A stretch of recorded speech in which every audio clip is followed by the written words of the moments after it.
à tous, bienvenue à ce nouveau webinaire de la fission sur l'histoire de l'électronucléaire. La fission, c'est une association locale de l'AFIS nationale, l'Association française pour l'information scientifique. L'AFIS, c'est une association de bénévoles avec un site web www.afis.org sur lequel vous pouvez vous inscrire. Et c'est aussi le magazine Sciences et Pseudosciences qui est édité tous les trimestres. Et donc, je vais laisser Thierry se présenter. Oui, bonjour à tous, ravi d'être avec vous ce soir. Tu viens de parler de l'AFIS Lyon, moi je vais vous parler de la fission, c'est presque pareil en termes de prononciation, mais dans la conférence précédente, Michel Simon a commencé l'histoire au XVIIIe siècle, en parlant de la découverte de l'uranium jusqu'à la Deuxième Guerre mondiale, et moi je vous propose ce soir de continuer le voyage de la Seconde Guerre mondiale en vous emmenant jusqu'à l'aube du XXIIe siècle. Donc, dans un premier temps, je vais vous parler de la SFEN, l'association à laquelle j'appartiens, qui est une association de loi de 1901 avec près de 4000 adhérents. Je vous propose un petit film de 50 secondes qui vous dira bien mieux que moi ce qu'est cette association. Société savante, la SFEN a pour mission le développement des connaissances de toutes celles et ceux qui s'intéressent à l'énergie nucléaire. Ses travaux et publications s'adressent aussi bien aux experts, aux décideurs et au grand public curieux, en France et à l'international. Communauté scientifique et technique, elle est un lieu de discussion libre et ouvert qui a dans ses gènes la curiosité, le questionnement et la rigueur intellectuelle. Sans esprit militant, elle a le goût des discussions franches et respectueuses qui font avancer la réflexion et l'action. La SFEN a pour ambition de réfléchir à la place de l'énergie nucléaire pour notre avenir commun. En portant un regard neuf sur le nucléaire, ses enjeux, ses acteurs et ses bénéfices, et en restant à l'écoute des autres disciplines, elle participe à créer une réflexion commune pour faire avancer le nucléaire. Alors, je vous propose ce soir de reprendre, faire la jointure avec la conférence précédente, la première partie de Michel Simon. Je vous reparlerai un tout petit peu de la fission nucléaire et revenir très très rapidement sur les principes de la fission et la genèse. Et puis on embrayera rapidement sur comment produire de l'électricité avec la fission nucléaire au travers d'un réacteur électrogène. On regardera les trois composants qu'on trouve dans n'importe quel réacteur électrogène, quelle que soit la technologie employée. Je vous parlerai ensuite, au fil du temps, de comment s'est développée l'énergie nucléaire au travers des 4 générations de réacteurs qui se sont succédés au cours du temps de la Seconde Guerre mondiale jusqu'à maintenant. On regardera au niveau du parc mondial quels sont les 5 grands types de réacteurs. On zoomera plus particulièrement sur celui qui est le plus employé aujourd'hui dans le monde. Et puis, on regardera aussi quels sont les réacteurs de demain qui vont se déployer dans les 2 à 3 prochaines décennies. Et puis, on conclura sur quel peut être après-demain l'énergie nucléaire, c'est-à-dire à la fin de ce siècle, début du siècle prochain. Alors, si je reviens sur la fission, c'est assez simple. Si on schématise, on prend un neutron qu'on va projeter sur un atome et il faut que cet atome il possède 3 caractéristiques. Il faut qu'il soit lourd, il faut que ce soit un atome lourd, il faut que ce soit un atome instable et 3e caractéristique, il faut qu'on puisse le casser, c'est-à-dire qu'il faut qu'il soit fissile ou fissible. En faisant ça, en prenant un neutron qu'on va projeter sur cet atome lourd, instable et fissible, on va casser en 2 cet atome et on va provoquer un grand dégagement de chaleur, c'est-à-dire d'énergie, et on va aussi produire 2 à 3 neutrons, parfois 2, parfois 3, qui eux-mêmes vont pouvoir casser d'autres atomes libérés par la première réaction, et c'est ce qu'on appelle la réaction en chaîne. Alors, pour que la réaction se produise de manière optimisée, il faut ralentir les neutrons parce qu'ils vont très vite et si on les ralentit à la bonne vitesse, on a 250 fois plus de chances que l'atome se casse. Sinon, il peut simplement absorber le neutron. Donc c'est pour ça, on le verra tout à l'heure, qu'on met un modérateur et quand le modérateur il est efficace, les neutrons vont se ralentir jusqu'à ce que leur énergie cinétique soit égale à l'énergie d'agitation thermique du milieu diffusant. Et c'est pour ça qu'on appelle ce type de réacteur des réacteurs à neutrons thermiques, par opposition à d'autres types de réacteurs dont je vous parlerai à la fin, que sont les réacteurs à neutrons rapides. Alors, quand est-ce que la fission a été découverte? Michel Simon vous en a parlé, je vais revenir très rapidement. C'est juste avant la Première Guerre mondiale, en 1938, que 3 chimistes allemands, alors on entend parler souvent que de Otto Hahn parce que c'est lui qui a eu le prix Nobel, mais il a travaillé avec une femme pendant 30 ans qui s'appelle Lise Meitner, qui n'a pas eu le prix Nobel parce qu'elle avait le gros inconvénient d'être juive et d'être partie d'Allemagne en 1938. Et puis à l'époque, c'était un peu compliqué aussi pour attribuer ce type de récompense à des femmes. Mais c'est pour ça que je vous l'ai mis sur la photo en haut à droite. Alors eux, ces chimistes allemands, ils ont découvert qu'on pouvait casser à l'aide d'un neutron un noyau d'uranium. L'année suivante, en France, 3 Français, dont Joliot, ils ont complété ces recherches et ils ont mis en évidence que, outre la grande quantité d'énergie et la fission, on obtenait aussi 2 à 3 neutrons et des produits de fission. Et ils ont d'ores et déjà imaginé ce que je vous ai indiqué tout à l'heure, la possibilité d'une réaction en chaîne. Ils ont déposé 3 brevets très complets au nom du CNRS. Ces brevets sont encore consultables à l'heure actuelle si on le souhaite. Ils donnent toutes les indications pour réaliser un réacteur nucléaire capable de produire de l'électricité.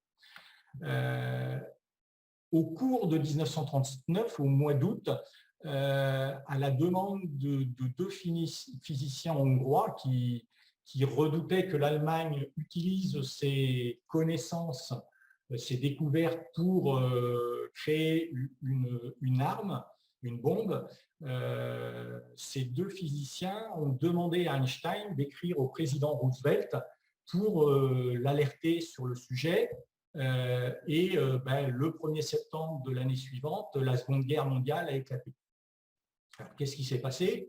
À ce moment-là, dès octobre 1939 et jusqu'à juin 1942, aux États-Unis, le projet Manhattan a été créé sous l'autorité d'un militaire, le général Groves, avec un physicien scientifique, Oppenheimer, et qui a abouti à la construction de l'arme atomique que vous connaissez et qui a été utilisée sur Hiroshima et Nagasaki.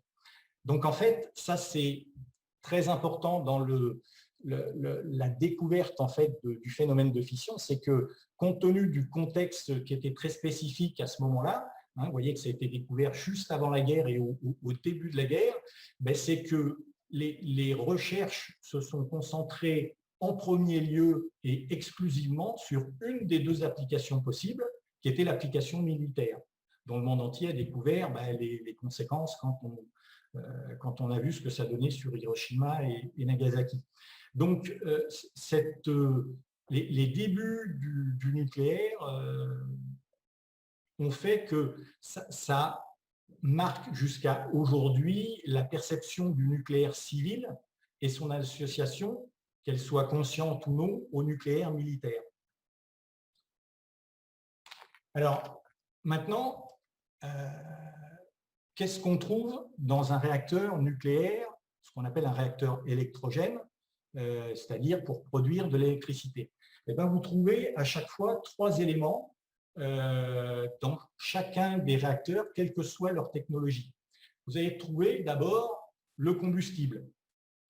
Alors, le combustible, je vous ai dit tout à l'heure qu'il fallait que ça soit un atome lourd, instable et fissile.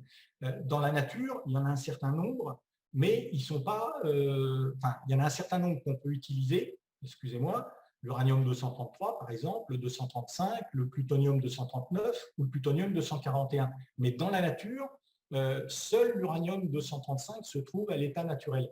Donc, c'est souvent celui-là, tout au moins au début, qui va être utilisé comme combustible et sous une forme plus ou moins enrichie. Alors, pourquoi plus ou moins enrichie? Parce que dans la nature, l'uranium, tel qu'il existe, en masse, il contient 99,275% de l'isotope uranium-238, qui lui n'est pas fissile. Il contient, entre guillemets, seulement 0,719% d'uranium-235, celui qui est fissile, et puis quelques pouillèmes d'uranium-234, 0,0057%. Donc, vous voyez, comme on n'utilise que 0,7% de l'uranium-235 qui est présent dans l'uranium naturel, pour améliorer la réaction en chaîne, le principe de fission, pour l'optimiser, on va enrichir l'uranium par un certain nombre de procédés et on va l'enrichir à 2, 3 ou 4% pour optimiser la réaction en chaîne. Le deuxième élément qu'on trouve dans un réacteur électrogène, je vous en ai aussi parlé quelques mots tout à l'heure, c'est le modérateur, c'est-à-dire celui qui va ralentir les neutrons à la bonne vitesse pour optimiser le nombre de réactions. Alors, comme pour que on les ralentisse de la bonne manière, il faut qu'en fait que les noyaux du modérateur ou du ralentisseur, leur masse soit assez faible et la plus proche possible de celle du neutron. Et c'est pour ça que le meilleur des ralentisseurs, c'est l'hydrogène qui est contenu dans l'eau ordinaire ou dans l'eau lourde dans laquelle on va conserver que l'isotope lourd de l'hydrogène, le deutérium, et le graphite est aussi un ralentisseur assez efficace quand on prend le carbone pur.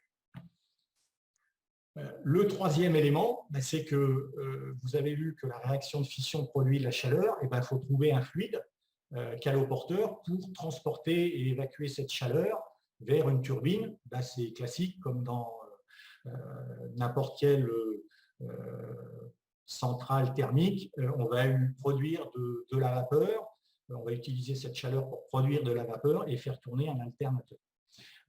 Donc ce fluide caloporteur, ça peut être de l'eau qui est soit pressurisée, on va maintenir sous pression pour éviter qu'elle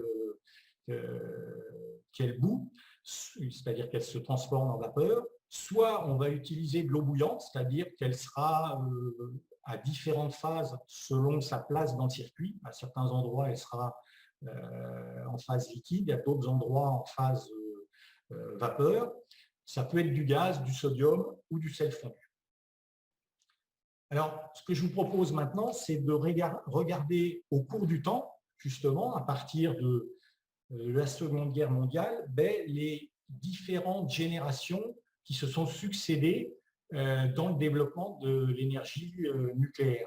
Alors, une génération, ça correspond à un saut technologique, mais ce n'est pas lié qu'à la partie technologique, en fait. Une génération correspond en fait à des objectifs qui vont être liés aux enjeux majeurs de l'époque de leur conception et aussi au contexte local de chaque pays qui va développer les différents types de réacteurs. Donc, quand je vais balayer après sur la suite les différents types de réacteurs, je vais plus m'attacher au contexte géopolitique des pays qui les ont développés qu'à l'aspect technique pur pour vous donner les clés de lecture du développement du nucléaire civil. Alors, juste après la Première Guerre mondiale, on a eu les premières réalisations, ensuite une génération 2 qui compose la majorité des réacteurs actuels, ensuite la génération 3 ce qu'on appelle les réacteurs évolutionnaires ou évolutifs. Ensuite, je vous parlerai des réacteurs du futur, c'est-à-dire ceux qui sont actuellement en phase d'études, de démonstrateurs, et puis qui vont prendre le relais dans quelques années. Donc, si on regarde maintenant la première génération. Alors, la première génération, elle a été conçue dès l'après-guerre, et en fait, là, l'enjeu de l'époque, c'était à la suite de la Première Guerre mondiale de démontrer que le nucléaire, l'énergie nucléaire pouvait être au service de l'énergie civile dans une utilisation pacifique et pas simplement une utilisation militaire. Alors, dans l'historique, il faut savoir que c'est en pleine guerre froide Est-Ouest, juste après la Seconde Guerre mondiale, que le président américain de l'époque, qui était Eisenhower, alors qui était Eisenhower? C'était l'ex-commandant en chef du débarquement sur les côtes françaises en juin 1944. Et cet épisode du débarquement l'avait profondément marqué et il avait acquis un certain nombre de convictions pacifistes, ce qui peut être étrange pour un général, pour un ancien militaire. Et quand il est devenu président, d'une part, il a maintenu le budget militaire des États-Unis à un niveau minimum, et puis il a, lors de son investiture, prononcé un discours où il a exprimé ses convictions pacifistes, et il a développé une initiative qui s'appelle Atoms for Peace en 1953 pour inciter l'ensemble des pays du monde à développer l'énergie nucléaire à des fins civiles. Alors c'est une initiative qui n'est pas très connue en France, mais c'est vraiment suite à ça que l'ensemble des pays du monde ont développé l'énergie nucléaire à des fins civiles. Donc, peu de temps après la guerre, ce sont les Américains qui ont produit les premiers kilowattheures d'origine nucléaire sur un site un démonstrateur à Idaho Falls. Le réacteur s'appelait EBR1 dans l'état d'Idaho. Et le premier jour de mise en service, il a produit juste assez de courant pour allumer 4 ampoules de 200 watts. Et dès les jours d'après, il a atteint sa puissance nominale de 100 mégawatts, qui est une petite puissance. Et dans les 4 années suivantes, il y a eu des efforts intenses de développement pour passer au nucléaire civil, mais dans 4 pays au monde, et 4 pays uniquement, les États-Unis, l'Union soviétique, le Royaume-Uni et la France. Et comme par hasard, vous voyez que ces 4 pays-là, ce sont les 4 pays entre guillemets vainqueurs de la Seconde Guerre mondiale, ceux qui étaient assis à la table de Yalta. Et il faut bien avoir en tête qu'à ce moment-là, il n'y avait aucune volonté dans ce contexte de guerre froide Est-Ouest de partage de connaissances entre les pays occidentaux et l'URSS. Donc au début, chacun a développé ses propres technologies de réacteurs. La seconde génération, ce sont les réacteurs qui sont entrés en service à partir des années 70.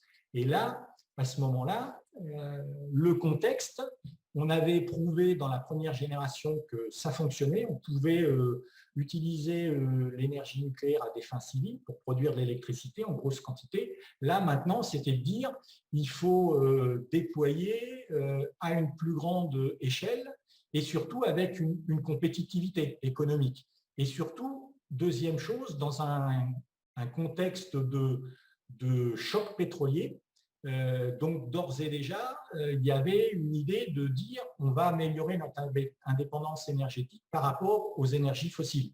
Alors, à ce moment-là, ce n'était pas l'impact du réchauffement climatique et des émissions de CO2, c'était vraiment la notion d'indépendance énergétique. À ce moment-là, donc, les réacteurs de deuxième génération sont principalement des réacteurs à eau pressurisée qui fonctionnent avec d'uranium enrichi à 3-4%. Et à ce moment-là, il y a un peu plus de volonté de partage de connaissances, mais surtout entre les pays occidentaux. Le meilleur exemple, c'est les réacteurs français qui sont tous des réacteurs à eau pressurisée, qui est une technologie américaine, mais issue de Westinghouse, qui a été adaptée par EDF en France.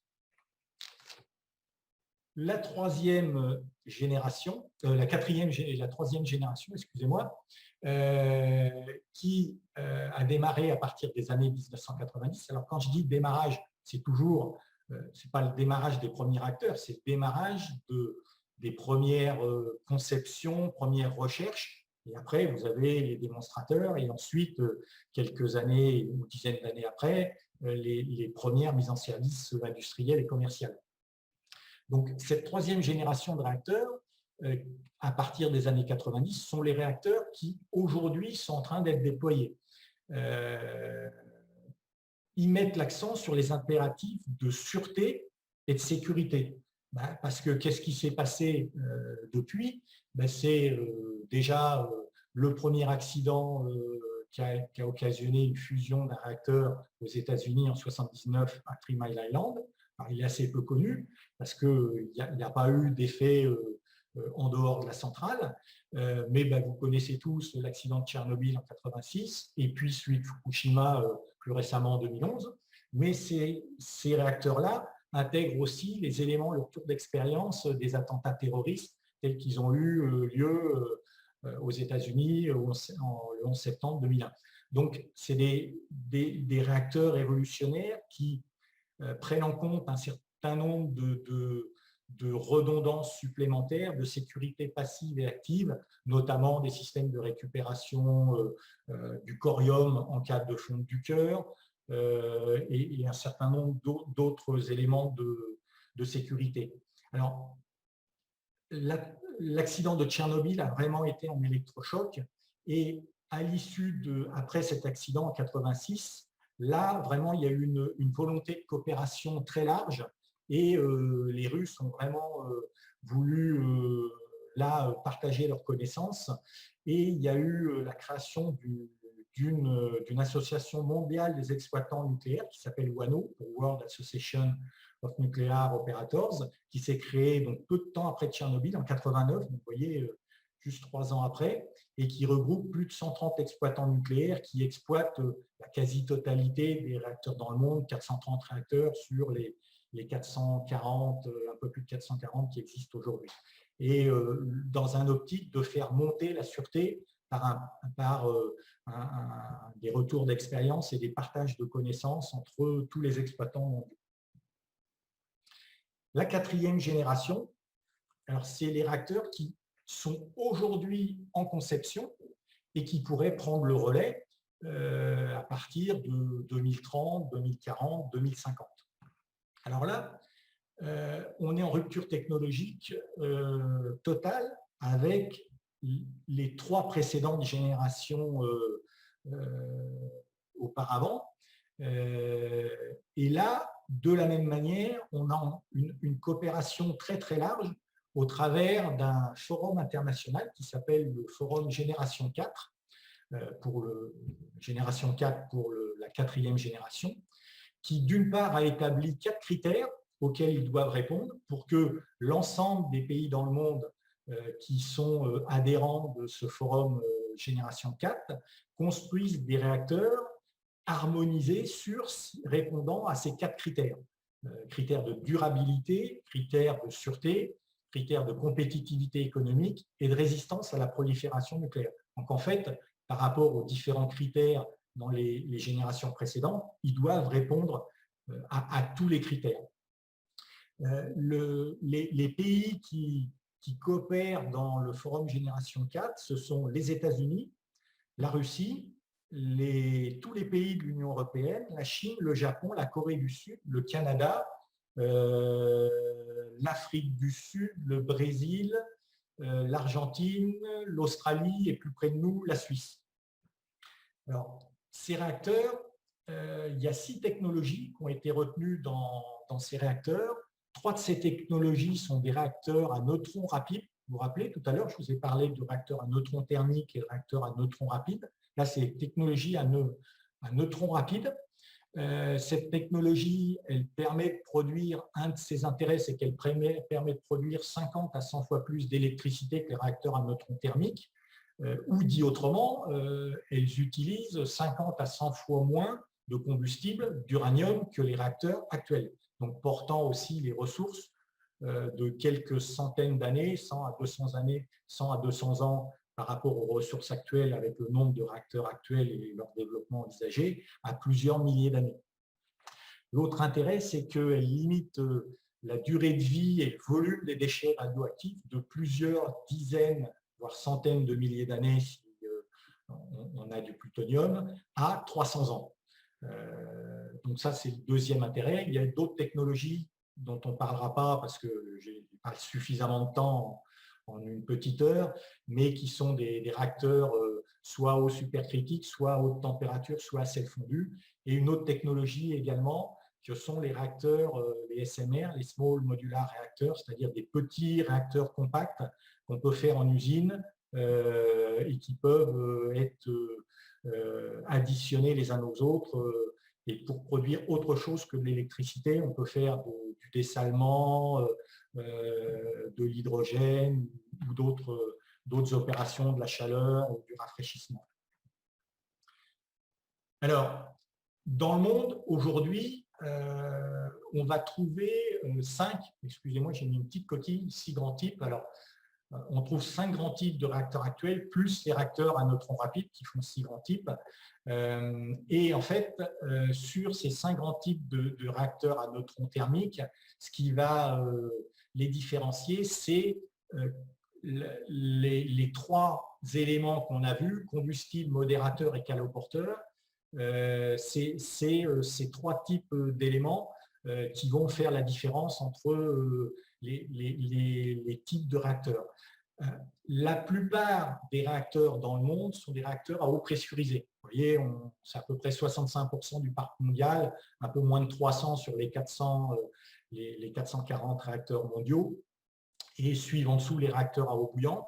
Alors, les réacteurs à eau pressurisée, les réacteurs à eau sous pression, c'est 100% du parc français. En France, on a des réacteurs à eau sous pression. C'est le type de réacteur dans lequel il y a eu le premier accident à Three Mile Island et c'est en partie lié au dispositif de sécurité intrinsèque de ce type de réacteur-là, qu'il n'y a eu aucun effet sur l'environnement, à la différence, par exemple, des réacteurs à eau bouillante. Vous voyez la deuxième ligne où il y a 15% du parc mondial, c'est les réacteurs à eau bouillante. Les réacteurs à eau bouillante, c'est ceux qu'il y a à Tchernobyl. La 4e ligne, je vous ai mis en français, REOMG, les réacteurs à eau ordinaire modérée au graphite. Ce sont la filière russe, les RBMK, sont les réacteurs qui existent, qui existaient, il existe encore quelques-uns, mais ils n'ont plus rien à voir avec ceux qui existaient à Tchernobyl, mais c'est ce type de réacteur-là qui existait à Tchernobyl. Alors maintenant, je vais faire un petit zoom sur le réacteur à eau pressurisée, celui qui existe le plus au monde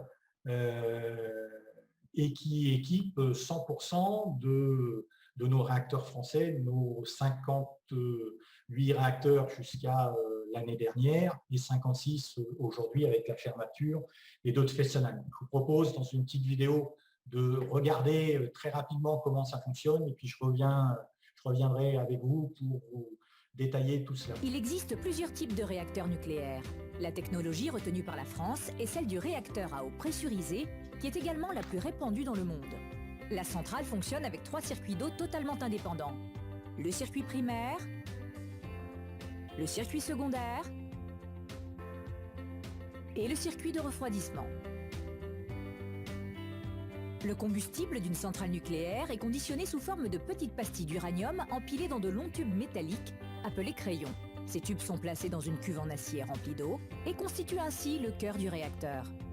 Sous l'effet de la fission des atomes d'uranium, les tubes chauffent l'eau à 320 degrés. Mise sous pression pour la maintenir à l'état liquide, cette eau est ensuite dirigée jusqu'au générateur de vapeur. Au contact des tuyaux parcourus par l'eau très chaude du circuit primaire, l'eau du circuit secondaire s'échauffe à son tour et se transforme en vapeur. La vapeur ainsi produite fait tourner une turbine qui fait à son tour tourner un alternateur. Dans l'alternateur, l'interaction entre les électroaimants du rotor, la partie mobile, et les bobines de fil de cuivre du stator, la partie fixe, produit un courant électrique. Puis un transformateur élève la tension de ce courant à 225 000 ou 400 000 volts pour qu'il puisse être transporté plus facilement dans les lignes à très haute tension du réseau. En sortant de la turbine, la vapeur est retransformée en eau grâce au circuit de refroidissement pour être renvoyée vers le générateur de vapeur pour un nouveau cycle. Cette vapeur passe pour cela dans un condenseur. Ce condenseur est alimenté soit par de l'eau froide, prélevée dans la mer ou le fleuve, soit par de l'eau refroidie par le courant d'air qui circule dans de grandes tours, appelées aéroréfrigérants. Alors, ce qui est très important dans ce type de réacteur à eau pressurisée, c'est d'une part le fait d'avoir 3 circuits totalement indépendants qui lui confèrent une sécurité intrinsèque assez importante. C'est dans les réacteurs à eau bouillante tels qu'on trouvait à Fukushima ou les RBMK à Tchernobyl, vous n'avez que 2 circuits qui présentent un inconvénient certain du fait que vous envoyez de la vapeur radioactive dans les turbines, alors que dans les réacteurs à eau pressurisée, l'ensemble de la radioactivité se trouve dans le bâtiment réacteur que vous voyez complètement à gauche du petit graphique, du petit dessin que vous voyez, du petit schéma que vous voyez devant vous. Le deuxième élément très important de sécurité de ce type de réacteur à eau pressurisée sont les 3 barrières qui vont séparer les matières radioactives de l'environnement. La première barrière que vous voyez, c'est la gaine en zirconium. Vous avez vu les petits tubes tout à l'heure dans la vidéo. La gaine en zirconium qui sépare les pastilles d'uranium de l'eau de la cuve du réacteur. Ça, c'est une première barrière entre l'uranium et l'eau de la cuve. La deuxième barrière, c'est la cuve du réacteur en lui-même. Et la troisième barrière, c'est le bâtiment réacteur qui est constitué, alors, dans certains types de réacteurs à eau pressurisée, d'une enceinte en béton qui fait à peu près 1 mètre d'épaisseur avec un liner, une peau métallique à l'intérieur d'1 centimètre d'épaisseur. Et puis, dans ceux qui ont été construits une dizaine d'années après, on n'a pas de liner, on n'a pas de peau métallique à l'intérieur du bâtiment réacteur, à l'intérieur de l'enceinte en béton, mais on a 2 enceintes en béton qui s'imbriquent comme des poupées gigognes avec un espace d'1 mètre entre les deux qui est sous-pressurisé. Et il y a aussi d'autres éléments, des recombineurs d'hydrogène qui vont éviter que si on a accumulation, comme il y a eu par exemple à Fukushima, si on a accumulation d'hydrogène lorsqu'on a une fusion du réacteur, la réaction exothermique de la vapeur à 1200 degrés avec le zirconium va produire de l'hydrogène, et cet hydrogène va s'accumuler dans le bâtiment réacteur. Eh bien, si à Fukushima, ils avaient eu des recombineurs d'hydrogène comme on en a en France sur nos réacteurs à eau pressurisée, eh bien, on enlève l'hydrogène qui s'accumule dans le bâtiment réacteur et on le neutralise. Et la deuxième chose, ce sont des filtres à sable, c'est-à-dire que quand la pression s'accumule au niveau du bâtiment réacteur, à des moments donnés, on est contraint de faire des échappements vers l'extérieur, et si on est en phase accidentelle ou incidentelle, les échappements pourraient être radioactifs. L'intérêt des filtres à sable, c'est de retenir, le sable retient 99% de la radioactivité. C'est ce qui équipe aussi tous les réacteurs à eau pressurisée français. Alors maintenant, je vais vous faire un petit zoom sur le parc mondial. Donc, le parc mondial avec nos 444 réacteurs. Alors, déjà, je vais vous donner un élément de contexte. L'énergie nucléaire, aujourd'hui, si on regarde par rapport à l'ensemble de la consommation mondiale d'énergie primaire, l'énergie nucléaire, c'est 5%. Si on regarde par rapport à la production mondiale uniquement d'électricité, on est les 444 réacteurs au niveau mondial produisent 10% de la production mondiale d'électricité. Il faut savoir que la majeure partie de l'électricité produite au niveau mondial provient d'énergies fossiles, charbon en tête. Le fait qu'on n'ait que 10% de la production mondiale d'électricité issue du nucléaire permet quand même d'éviter 40% des émissions de CO2 parce que c'est une source qui, elle, lors de son exploitation, n'émet aucun gaz à effet de serre. Alors, elle en émet en cas de cycle global, 12 grammes selon le GIEC et 6 grammes en France parce qu'on a un processus d'enrichissement qui fonctionne avec de l'électricité décarbonée à plus de 95% en France. Alors, si on regarde notre parc mondial des 444 réacteurs à début 2020, fin 2019, début 2020, on était dans 31 pays et ce sont les États-Unis qui ont le plus gros parc mondial avec 96 réacteurs et en toute logique qui ont produit le plus d'électricité en 2019.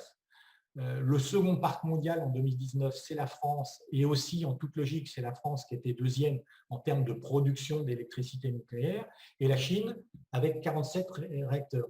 Alors ce qui est intéressant, c'est qu'en 2020, les chiffres sont sortis il n'y a pas longtemps, la France a plus que 56 réacteurs, la Chine a 2 réacteurs de plus, les réacteurs de technologie française, les EPR, qui ont un de ces réacteurs a battu le record de production au niveau mondial et la Chine est venue détrôner la France en production. En 2020, c'est la Chine qui est derrière les États-Unis en termes de production, bien qu'elle ait encore moins de réacteurs que la France, mais la Chine est passée devant la France en termes de production.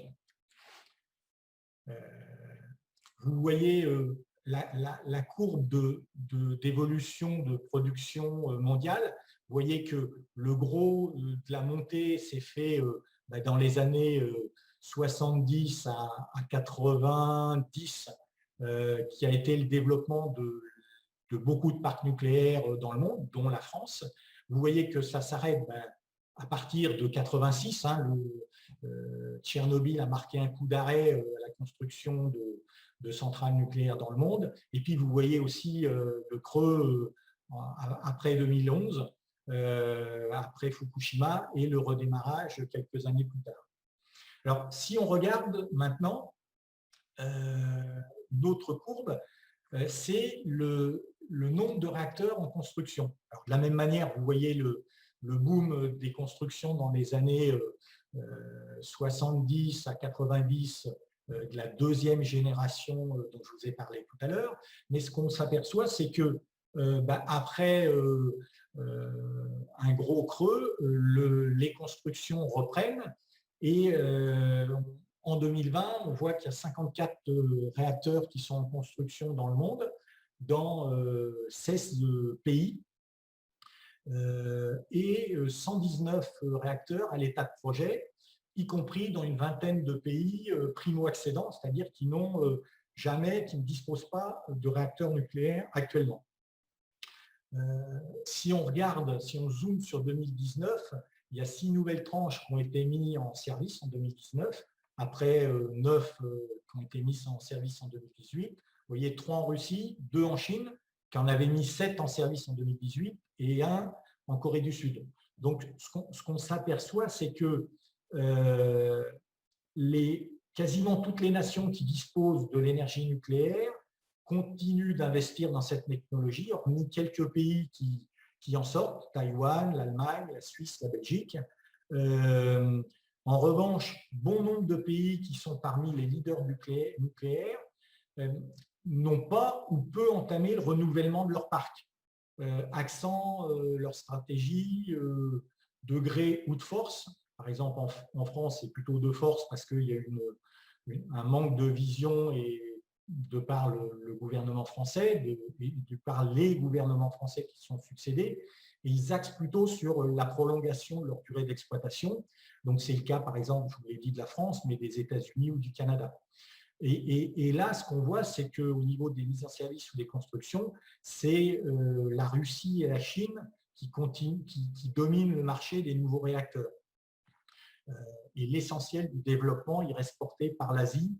Il y avait aussi en partie l'Inde, avec 7 réacteurs en construction, dont une grande partie de réacteurs russes, et potentiellement, je ne sais pas si vous avez vu dans la presse, mais la possibilité que EDF vient de remettre une offre commerciale de 7000 pages pour la construction de d'une centrale de 6 réacteurs EPR, qui serait la plus grosse centrale au monde en termes de puissance. Alors maintenant, on va zoomer un petit peu sur le parc de la Chine aujourd'hui et son évolution en 2060. Xi Jinping a annoncé il y a peu de temps que la Chine souhaitait atteindre sa neutralité carbone en 2060. Et ce que vous voyez là, alors ce n'est pas la totalité de ce que veut faire la Chine au niveau énergétique, c'est uniquement le mix électrique, mais les Chinois, ils veulent passer d'un mix électrique aujourd'hui qui est majoritairement assis sur le charbon, hein, vous voyez, c'est ce qui est en marron, majoritairement assis sur des sources fossiles et très carbonées, à plus de 70%. Ils veulent passer en 2060 à un mix décarboné à 96%, et en développant des énergies bas carbone de manière énorme, puisque vous voyez qu'ils veulent développer le solaire à plus de 2000%, l'éolien à plus de 1100% et le nucléaire à plus de 980%. Alors, si on se replace par exemple par rapport à la France, vous voyez que les ambitions chinoises sont énormes, mais le mix électrique qu'ils veulent, un mix décarboné à 96%, c'est à peu près les résultats du mix électrique français. On navigue entre 92, 95, 96% suivant les années, et cela depuis 30 ans. En clair, depuis qu'on a déployé nos 58 réacteurs dans les années, fin des années 70 aux années 90, on est à ce mix électrique décarboné en France. Mais ce qu'on prévoit de faire, nous, c'est de fermer le nucléaire, une partie du nucléaire, pour réduire sa part de 72 à 50%, et de développer, on va donc fermer 13 gigawatts de nucléaire et développer à peu près 50 gigawattheures d'éolien et de solaire, qui sont des énergies intermittentes. C'est pour ça qu'on développe beaucoup plus que ce qu'on va fermer dans le nucléaire, puisque par définition, la nuit, il n'y a pas de solaire puisqu'il n'y a pas de soleil, et puis quand il n'y a pas de vent, il n'y a pas d'éolien non plus. Alors, le parc nucléaire chinois, alors le petit graphique que je vous mets n'est pas très clair, pas très précis sur les années 2020 et au-delà, parce que c'est compliqué de trouver des données comment dire, officielles et de ce que fait la Chine. Mais ce qu'on sait, c'est qu'en 2016, la Chine avait 36 réacteurs, c'est-à-dire 34 gigawatts installés. En 2020, ils en ont 49. En 2025, ils en auront autour de 80, c'est-à-dire 86 gigawattheures d'installés. Et en 2030, ils auront autour de 120 réacteurs, 120, 121 réacteurs, c'est-à-dire 120 gigawatts. Donc, en clair, la Chine vient de passer deuxième au niveau production, mais elle va devenir le second parc mondial dès 2025, derrière les USA et en détrônant la France. Et en 2030, elle sera le premier parc mondial, tant en nombre de réacteurs qu'en production d'électricité. Alors, ce que je vous propose maintenant, c'est de s'attarder sur les réacteurs de demain, c'est-à-dire cette 4e génération, en zoomant sur un seul des 6 technologies, c'est le réacteur à neutrons rapides.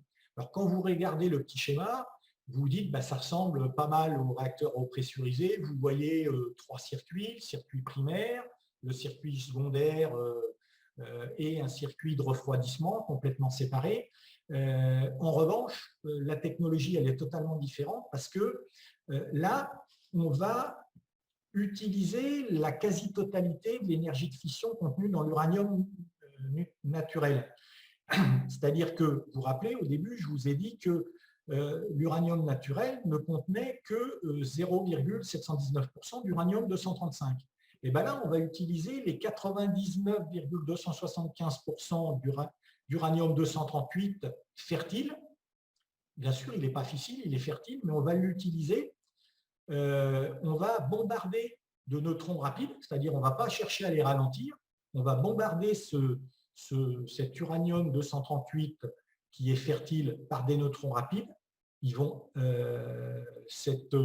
L'uranium-238 va absorber ces neutrons et va convertir, l'uranium-238 va se convertir en plutonium-239 qui, lui, est fissile. Et c'est à l'aide de ce plutonium-239 qu'on va faire la réaction de fission. Donc, c'est pour ça que, vous voyez, c'est pour ça qu'on peut augmenter d'un facteur de 50 à 100 l'énergie produite. Et puis, le fait qu'on ait un réacteur à neutrons rapides, où on n'utilise pas de ralentisseur, permet d'avoir des réacteurs beaucoup plus compacts et beaucoup plus petits que les réacteurs à neutrons thermiques. Et d'autre part, le type de réaction de fission qu'on va utiliser, le processus qu'on utilise, va transformer des éléments à vie longue, les actinides mineurs, que sont par exemple le neptunium, l'américium, qui sont produits par la réaction de fission dans un réacteur à neutrons thermiques. Ces produits-là, ils vont être transformés par le processus en éléments à vie plus courte par transmutation. Et on va d'abord diminuer le nombre de produits de déchets, puisque ces actinides mineurs vont plus se retrouver. Et puis, au lieu d'avoir comme une durée de vie de 10 000 ans, par exemple, pour l'uranium usagé, ou de 300 000 ans pour le plutonium, on va tomber à 300 ans. Donc, ce qui est un intérêt très important, puisqu'on répond à un des inconvénients des réacteurs à neutrons thermiques, que sont les déchets. Et puis, ces réacteurs, ils peuvent aussi fonctionner en surgénérateur, c'est-à-dire ils peuvent générer plus de matière fissile qu'ils n'en consomment. Si on utilise du plutonium au départ, qu'on l'entoure d'une couverture fissile d'uranium-238, par le phénomène que je vous ai expliqué, le cœur en plutonium-239 va se régénérer et on va produire plus de plutonium qu'on en consomme. Et donc, c'est pour ça que ce type de réacteur-là est très intéressant parce qu'il permet de fermer le cycle du combustible et surtout, il permet de brûler, entre guillemets, même si ce n'est pas une réaction de combustion, hein, le mot il est impropre, mais il permet d'utiliser le combustible usagé des réacteurs de génération 2 et 3, les réacteurs actuels. Il permet d'utiliser ce combustible usagé comme combustible dans ce type de réacteur. Donc ça, c'est ce que je viens de vous dire actuellement. Alors, juste une précision, c'est que le premier pays qui a été leader et qui avait le plus d'avance dans cette technologie-là, eh bien, c'est la France. C'est la France, elle s'est intéressée aux réacteurs à neutrons rapides dès les années 60. Il y a eu un premier réacteur de recherche qui était le réacteur Rhapsody, qui a fonctionné de 67 à 83. Derrière, en 1973, vous voyez, le Rhapsody fonctionnait encore, mais un deuxième réacteur de recherche a été démarré en 73, qui a fonctionné jusqu'à 2009.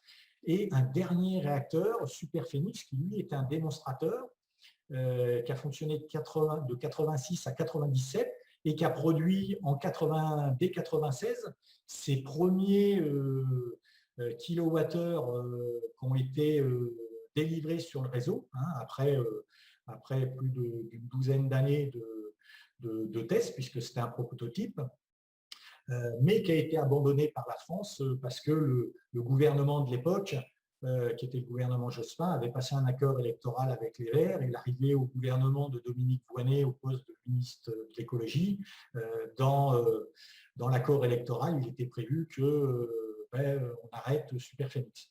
Donc, on a arrêté ce réacteur, bien qu'on soit en avance. Alors, les recherches en France ont continué. Il y avait le projet Astrid pour Advanced Sodium Technological Reactor for Industrial Demonstration.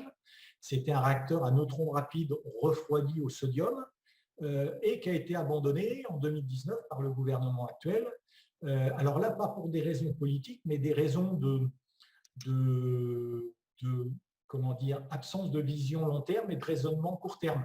Comme les ressources en uranium ne posent pas énormément de problèmes, que l'uranium, après avoir augmenté en termes de coûts, est revenu à des coûts plus raisonnables et assez bas, que les ressources en uranium au niveau mondial ne sont pas dans des pays qui posent géopolitiquement des problèmes. Il y a des ressources au Canada, il y a des ressources en Australie, il y a des ressources dans des pays qui posent un peu plus de problèmes, comme le Kazakhstan, par exemple, ou le Niger, mais les ressources sont assez bien disséminées partout. Et bien, le gouvernement français, Elisabeth Borne, a considéré qu'il n'y avait pas d'intérêt à développer une technologie qui permettait de diminuer la consommation d'uranium et qu'il n'y avait pas besoin de développer ça. Donc, ça a été abandonné, sauf que la Russie, elle, continue les recherches. Elle possède un réacteur de 600 MW qui fonctionne depuis les années 80, avec une deuxième tranche de 800 MW qui a été raccordée au réseau en 2016. Ils sont en train de construire un troisième de 1200 MW. Les Chinois accélèrent leur programme. Ils ont un démonstrateur qui est en construction, qui devrait démarrer en 2023. Et le plus grand exploitant nucléaire chinois, qui est CNNC, prévoit dans la suite 5 prototypes industriels de 600 MW qui pourraient être construits à partir de 2030 pour un projet de commercial de 1000 MW qui pourrait suivre derrière. Et puis l'Inde a aussi un réacteur de recherche et les États-Unis sont assez actifs sur le sujet.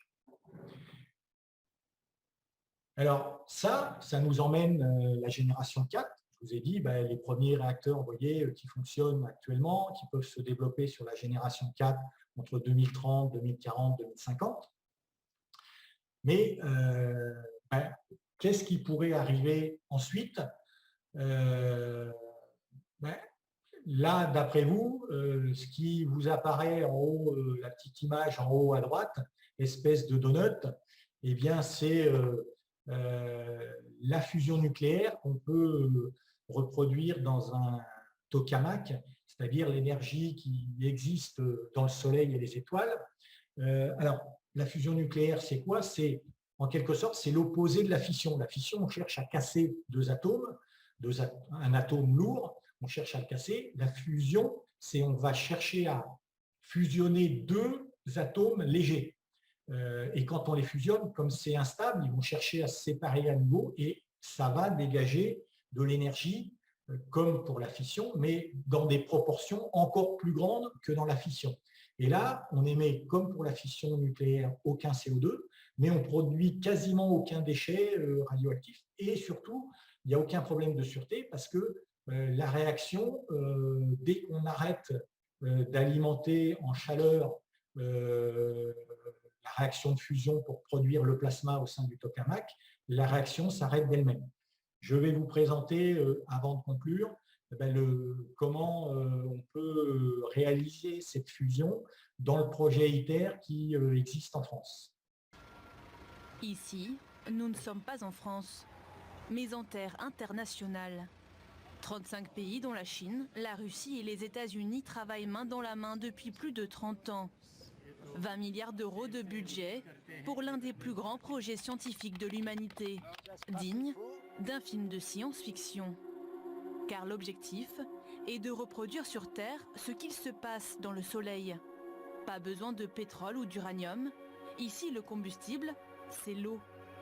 Lorsque deux atomes d'hydrogène se percutent, ils fusionnent et forment un atome d'hélium en libérant beaucoup d'énergie. Mais pour que les atomes fusionnent, le plasma doit atteindre une température de 150 millions de degrés, 10 fois plus chaud que le noyau du Soleil. La machine, comme vous pouvez le voir, est très très grande. Ça, c'est un humain, donc c'est très grand. Le principal composant du réacteur, ce sont les aimants superconducteurs, celui-là et celui-là. C'est ça qui est utilisé pour créer le champ magnétique. Alberto Loarte est un physicien espagnol qui a consacré toute sa carrière au projet ITER. Je travaille sur la fusion depuis 30 ans, donc non, ce n'est pas de la science-fiction. C'est vrai que le défi technologique est très impressionnant. Mais pour être honnête, les composants ont déjà été construits, ils fonctionnent, donc c'est juste un très gros projet, comme les Américains quand ils ont décidé d'aller sur la Lune. De l'énergie en quantité illimitée et peu coûteuse, de quoi susciter de grands espoirs pour l'humanité. On va rentrer maintenant dans ce qu'on appelle le mur de protection biologique, où effectivement la réaction se passera. Pas de consommation d'énergie fossile, pas de rejet de déchets radioactifs et moins de risques d'explosion ou d'emballement, car en cas de problème, le réacteur s'arrête instantanément. Il nous faut trouver une option alternative à une production massive, continue, contrôlée, sûre, sans impact sur le climat et l'environnement. Et la fusion de l'hydrogène est une de ces belles options qui, en complément des énergies renouvelables, non pas en compétition avec elles, en complément, permettront d'assurer pour des millions d'années une production d'énergie pour l'ensemble de l'humanité. Si le calendrier est tenu, le réacteur devrait commencer à fonctionner en 2025 et atteindre sa pleine puissance en 2035. Mais pour que la fusion produise un jour de l'électricité, il faudra encore patienter, car le projet ITER n'est qu'un prototype, un laboratoire qui permettra dans la deuxième moitié du siècle, pour les plus optimistes, de construire enfin des centrales à fusion nucléaire. Voilà, j'en ai terminé. J'espère que ce voyage qu'on vous a proposé en 2 conférences, Michel Simon et moi-même, de la découverte de l'uranium au XVIIIe siècle jusqu'aux espoirs sur la fusion nucléaire à la fin du XXIe siècle, vous auront apporté un certain nombre de connaissances et vous auront plu. Je suis à votre disposition maintenant pour les questions. Juste avant d'aborder la séance de questions-réponses, si vous souhaitez en savoir plus, je vous ai mis les éléments de bibliographie sur lesquels je me suis appuyé pour faire cette présentation. Vous retrouverez, suivant les souhaits de chacun, soit des sites web sur lesquels vous pouvez trouver plus d'informations, soit des livres ou des revues, ou pour ceux qui préfèrent des vulgarisateurs sur YouTube, je vous en ai sélectionné 3 qui sont de très bons vulgarisateurs et qui présentent des choses de manière très actuelle, très décalée parfois, mais très sourcée et de manière très scientifique. Voilà, je suis à votre disposition.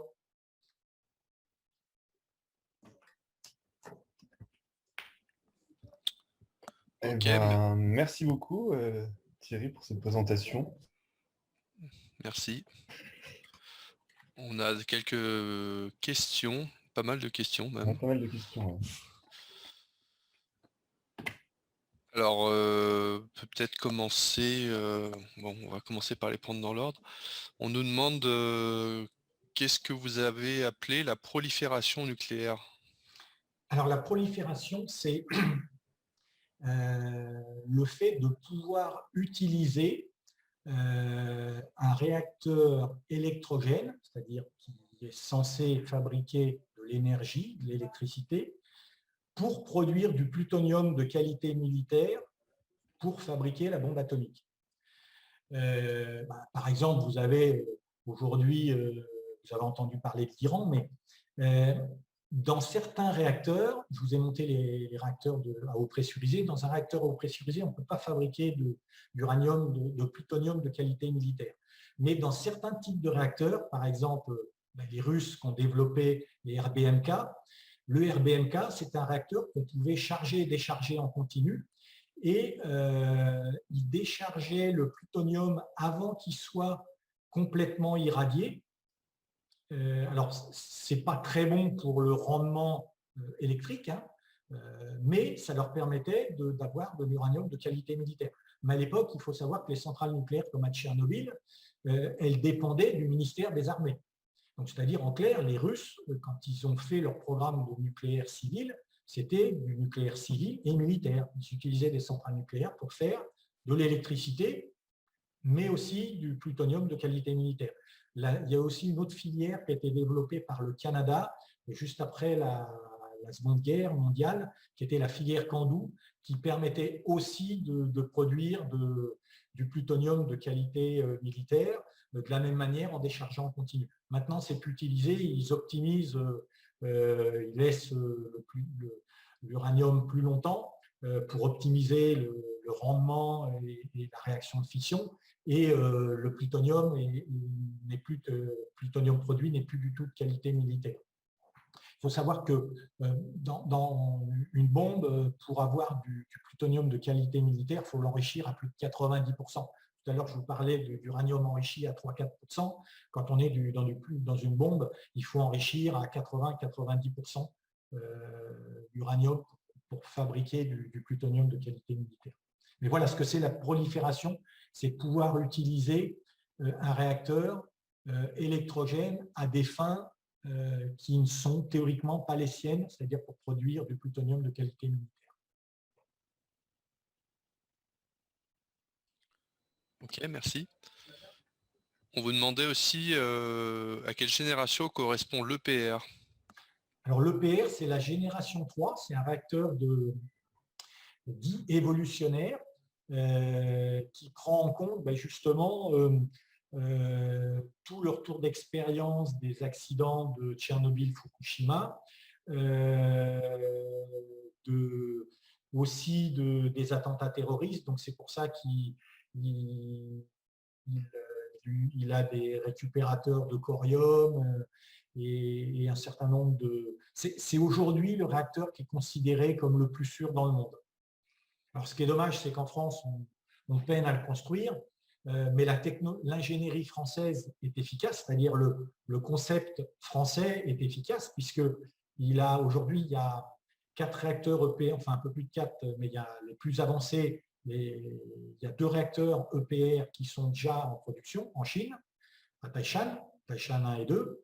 Il y a bien sûr le réacteur à Flamanville français, le réacteur en Finlande au Kyoto, et puis 2 réacteurs, il y a des réacteurs à Hinkley Point C au Royaume-Uni par EDF, mais qui sont au tout début de la construction. Mais après, il y a ce qui peut expliquer les déboires de la France, c'est que la France a perdu son savoir-faire, pas en matière d'ingénierie, mais en matière de construction pure, parce que je vais vous donner 2 chiffres qui parlent par eux-mêmes. La France, quand elle construit l'EPR, c'est le premier réacteur qu'elle construit depuis 15 ans. La Chine, quand elle construit l'EPR français en Chine, la Chine construit 4 réacteurs par an depuis un certain nombre d'années. Le programme nucléaire que je vous ai montré fait que la Chine, depuis 2015 jusqu'à les 15 prochaines années, va construire en moyenne 7 réacteurs par an pendant 15 ans. Donc la Chine a un savoir-faire en termes de chaudronniers, de soudeurs qu'on n'a plus en France parce que on ne maintient pas des compétences quand pendant 15 ans, vous ne donnez pas de perspective à la filière, perspective industrielle à la filière. Alors, juste peut-être, est-ce que vous pouvez préciser ce que c'est le corium? Alors, le corium, c'est le résultat de la fusion quand un réacteur nucléaire, quand il y a un accident nucléaire qui fait que le réacteur monte en température, parce que, par exemple, comme à Fukushima, on ne refroidit plus le réacteur parce qu'à la fois on perd les systèmes électriques et en plus on perd le refroidissement par l'approvisionnement en eau.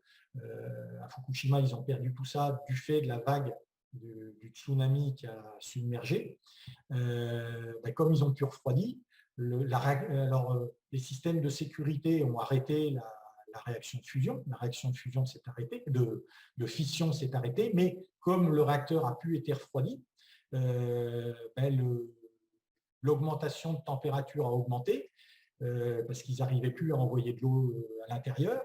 Et puis au bout d'un moment, l'eau elle s'est mise à bouillir, elle s'est mise à se transformer en vapeur et à 1200 degrés, elle a formé, il y a eu une réaction exothermique qui a produit de l'hydrogène et la température a continué à augmenter et l'uranium, les pastilles d'uranium mélangées à la gaine de zirconium, lorsqu'elles fondent, ça produit un espèce de magma qui coule, qui est du corium. Et donc ça perce la cuve du réacteur.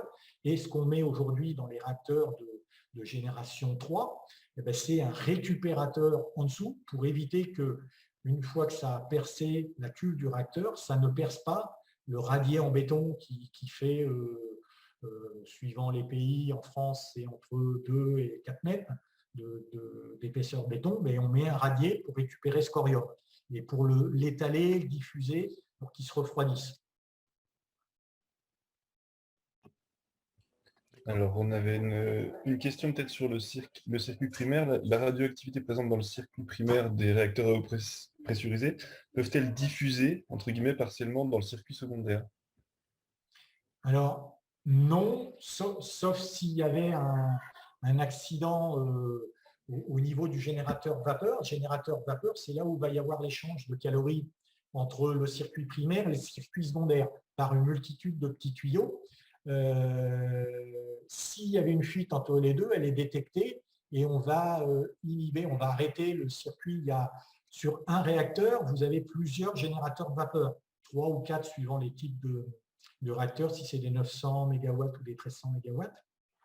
Mais on va arrêter tout de suite, on va mettre en sécurité. Il y a c'est même pas l'humain qui va le détecter, c'est les systèmes de sécurité, les automates qui vont détecter la panne et qui vont arrêter, qui vont isoler le générateur vapeur pour éviter qu'il y ait de la contamination dans le réseau, dans le circuit secondaire. Et puis le bâtiment réacteur est totalement et aussi étanche pour éviter que ça diffuse à l'extérieur. Avec les systèmes que je vous ai indiqués de comment dire, recombineur d'hydrogène d'une part, et puis de filtre à sable si on est obligé d'évacuer des rejets. À ce moment-là, on va rejeter les produits au niveau du générateur de vapeur, on va les évacuer à l'intérieur par des soupapes à l'intérieur du bâtiment réacteur et on va filtrer par les filtres à sable s'il y a besoin ces échappements.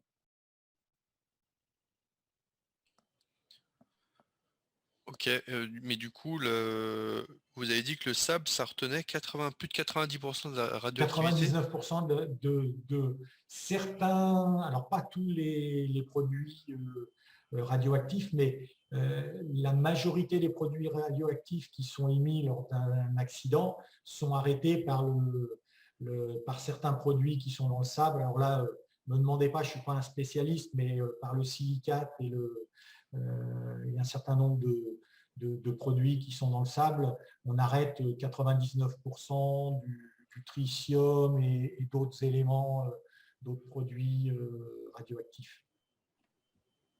Et du coup, je me permets de rebondir parce que vous avez cité le tritium. Les différentes informations qu'on peut entendre par-ci par-là de fuite ou de tritium des centrales nucléaires, est-ce que vous pouvez nous dire un petit peu d'où elles viennent? Alors, le tritium, effectivement, c'est un produit qui naturellement, dans le processus de fonctionnement, dans les rejets liquides et gazeux d'une centrale nucléaire, on rejette une certaine quantité de tritium qui sont normés par la réglementation qui nous autorise à pas en évacuer plus de temps, comme n'importe quelle industrie peut, à Feyzin, la raffinerie de pétrole peut rejeter des effluents liquides et gazeux de certains types, et dans une centrale nucléaire, on peut rejeter certains types dans les effluents liquides et gazeux, dont le tritium, avec des quantités, alors que je n'ai pas en tête, mais ce qu'il faut par exemple avoir, il y a quelques ordres d'idées que je peux vous donner, c'est que il y a eu dans la presse, si vous vous souvenez, en 2019, une alerte par une association indépendante qui s'appelait l'Accro dans la Loire en alertant sur des niveaux de tritium élevés dans la Loire, et il parlait de niveaux à 350 becquerels par litre. Donc, juste pour vous donner un ordre d'idée, c'est que un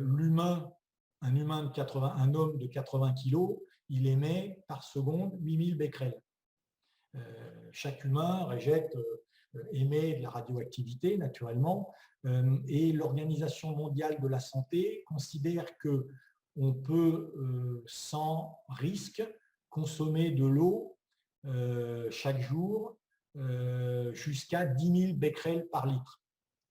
Donc, en France, on considère le seuil de mesure qui est de 100 becquerels, c'est-à-dire que quand on dépasse les 100 becquerels, par exemple dans une rivière, on doit aller regarder ce qui s'y passe. Mais vous voyez que le seuil qui est considéré par l'OMS comme, j'allais dire, au-delà de 10 000 becquerels par litre d'eau, il faut s'inquiéter. Donc, les niveaux qui étaient atteints et qui avaient été signalés par cette association, en fait, étaient bien en-delà des seuils néfastes et n'avaient rien à voir, enfin, n'avaient rien de dangereux, quoi. C'est ce qu'on trouve naturellement, par exemple, dans certains pays, en Inde ou même en Bretagne, quand on va en Bretagne, sur des sites granitiques, par exemple. On a ce type d'émissions radioactives. Alors là, pas par du tritium, le granit, il n'y a pas du tritium, mais des rayonnements ionisants émis par le granit, naturellement, sont bien au-delà de ces valeurs-là. Ok, merci. Alors peut-être pour rester sur ces inquiétudes face au risque, donc on demande par rapport à Fukushima, sur l'état des lieux. Donc il y a eu un stockage des eaux contaminées pendant 10 ans. On demande quel était l'objet de ce stockage, et puis l'effet qui est prévu sur le rejet de ces eaux contaminées en mer, puisqu'il a été décidé de les rejeter bientôt en mer. Le but du stockage, c'était justement de ne pas rejeter ces eaux fortement contaminées par différents produits.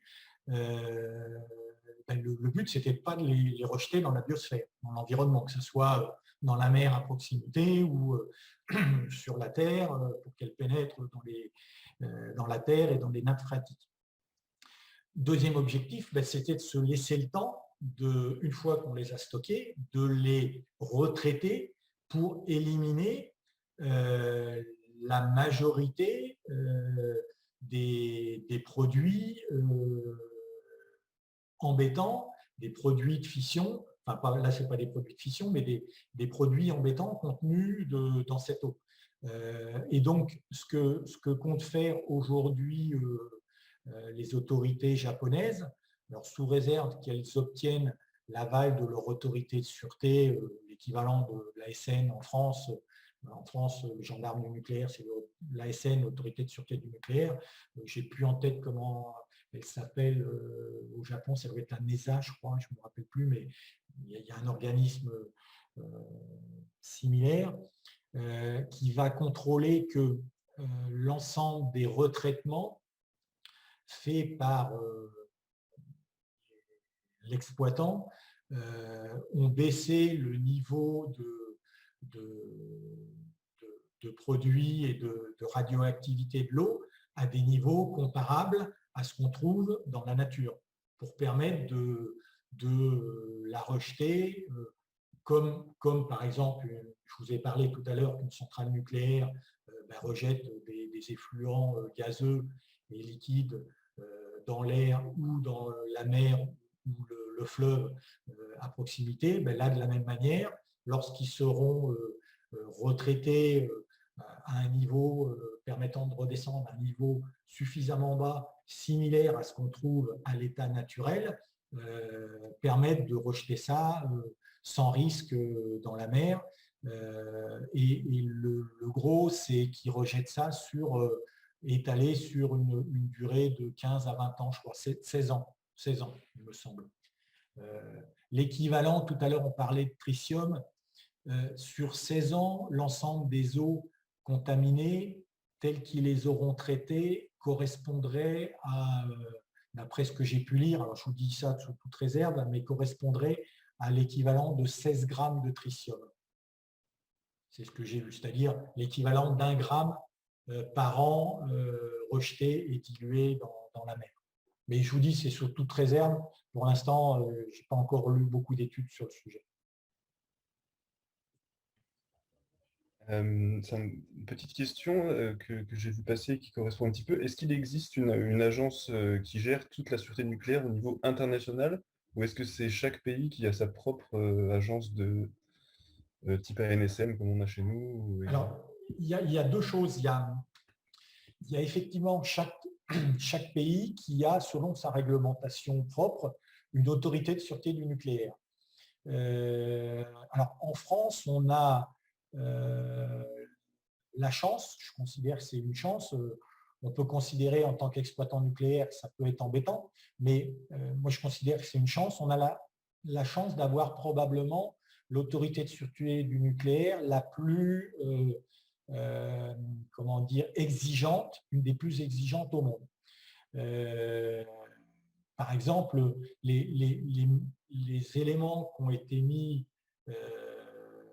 en place par EDF, qui est le seul exploitant nucléaire en France, à la demande de l'autorité de sûreté du nucléaire, suite à la prise en compte du retour d'expérience de Fukushima, par exemple la création de diesels d'ultime secours qui peuvent résister à un tsunami, qui sont sur des plots parasismiques, dans lesquels les équipes vivent en autarcie pendant plusieurs semaines, avec recyclage de l'air, avec des vivres, etc. Ça n'existe qu'en France. Ça n'a été demandé quasiment que par l'autorité de sûreté française. Dans d'autres pays, ils n'ont pas été aussi loin dans les exigences. Après, donc ça, pour répondre à la première partie, oui, chaque pays a son émettre en la matière pour son autorité de sûreté. Il n'y a pas une autorité de sûreté par exemple européenne, mondiale, etc. En revanche, je vous ai parlé de WANO. WANO, c'est donc l'association des exploitants nucléaires mondiaux et dont l'objectif est de faire progresser la sûreté au niveau mondial. Et par quel moyen ils arrivent à faire progresser, c'est qu'ils font ce qu'on appelle des peer reviews, des revues de pairs. C'est-à-dire que vous avez une équipe d'une trentaine de personnes constituée d'exploitants qui viennent d'un certain nombre de pays du monde, qui travaillent dans les centrales nucléaires de différents pays du monde.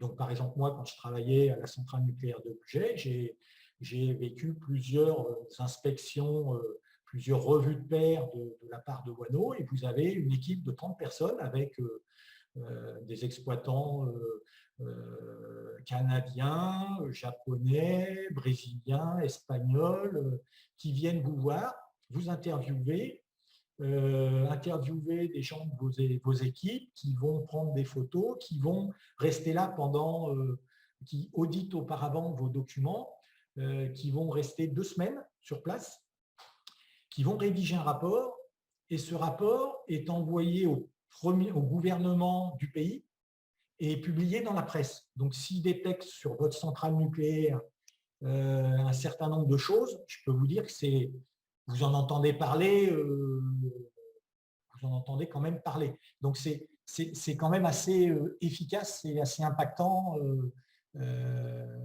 pour faire progresser la sûreté.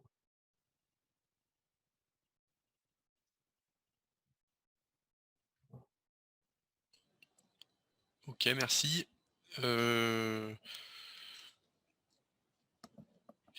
Moi, j'avais une question sur. Vous avez parlé de Super Phoenix tout à l'heure, et en fait, quels ont été les arguments donnés à l'époque pour arrêter Super Phoenix? Il n'y avait pas d'argument il n'y avait pas principalement d'arguments techniques. Super Phoenix a connu, puisque c'était un prototype, je vous ai dit qu'il avait été démarré en 86, et les premiers kilowattheures qu'il a délivrés sur le réseau, c'était en 96. Donc il a mis 10 ans où il y a eu un certain nombre de problèmes, problèmes techniques même au début assez importants, mais parce que c'était un prototype. C'était le premier prototype au monde de cette puissance-là, de réacteurs à neutrons rapides refroidis au sodium. Donc, il a connu un certain nombre de soucis techniques, mais qui ont été résolus et qui ont permis, 10 ans après, en 96, de assurer, pendant un an, il a délivré des kilowattheures avec, alors je vous dis de mémoire, mais il me semble que son taux de disponibilité était au-dessus de 90% la première année. Donc, avec un facteur de charge très important et avec une sûreté qui était l'autorité de sûreté du nucléaire n'avait rien à redire sur la sûreté de ce type de réacteur-là. Non, c'était simplement que dans les élections à l'époque, dans l'accord électoral entre le Parti socialiste et le parti, alors je ne sais pas comment il s'appelait, ce n'était pas ELV à l'époque, mais le Parti des Verts à l'époque, il était prévu simplement la fermeture de ce type de réacteur qui avait, au moment de sa construction, rencontré une vive opposition d'associations antinucléaires. Voilà, c'est juste c'était une réaction, enfin une justification uniquement politique, ce qui n'a pas été le cas pour Astrid, hein, qui c'est pas une volonté, enfin un accord politique qui a prévalu pour l'abandon d'Astrid. Là, c'est simplement un raisonnement court terme qui peut s'entendre, hein, qui dit à court terme, il n'y a pas d'intérêt économique et technique de développer une technologie qui consomme 50 fois moins d'uranium parce qu'il n'y a pas de problème. Il n'y a pas de ressources mondiales, de problème d'approvisionnement sur les ressources mondiales d'uranium, il n'y a pas de problème de prix et puis il n'y a pas de problème géopolitique pour s'approvisionner. Sauf qu'il y en a eu par le passé et puis c'est un peu dommage de ne pas continuer les recherches sur le sujet. Mais c'est des arguments économiques et techniques dans une vision court-moyen terme qui peuvent s'entendre. Ce qui n'était pas le cas pour Super Phoenix. Ok, alors on avait une petite question concernant les 40% d'économie de CO2 dont vous avez parlé, que la filière nucléaire fait économiser 40% de CO2. Est-ce que ça concerne uniquement la production d'électricité ou c'est sur l'ensemble des activités, enfin l'ensemble de... C'est uniquement sur l'électricité. C'est-à-dire Okay. Ça, c'est un calcul qui a été fait en disant s'il n'y avait pas l'ensemble de ces réacteurs, alors ils ont calculé de la période la fin des années 70, les premiers réacteurs jusqu'à, ils ont dû s'arrêter, je ne sais plus, milieu des années 2010, et ils ont reconstitué en disant si on avait produit l'électricité avec le mix autre, combien ça aurait généré de gigatonnes de CO2 supplémentaires, et on a pu recalculer comme ça. Et donc, pour avoir un ordre d'idée, le nucléaire au niveau mondial, les experts du GIEC évaluent à 12 grammes de CO2 en analyse de cycle de vie les émissions de CO2 du nucléaire par kilowattheure. Alors, quand on dit en analyse cycle de vie, c'est-à-dire ça prend en compte de la mine d'uranium, c'est-à-dire l'extraction de l'uranium, le transport du combustible, après l'exploitation dans la centrale, la production d'électricité, et après la partie recyclage des déchets, et y compris démantèlement de la centrale. Donc, quand on prend tout ça, on produit 12 grammes. Si on prend que la production dans la centrale, on émet 0 grammes. Et quand on prend l'ensemble, on émet 12 grammes.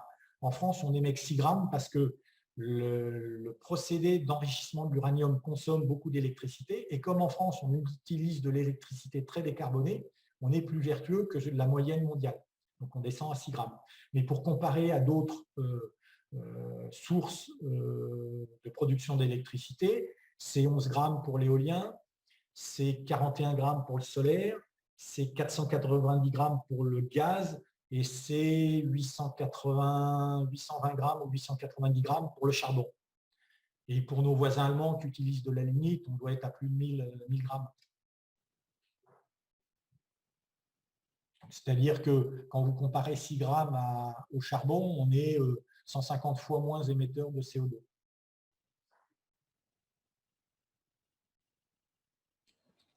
Ok, merci.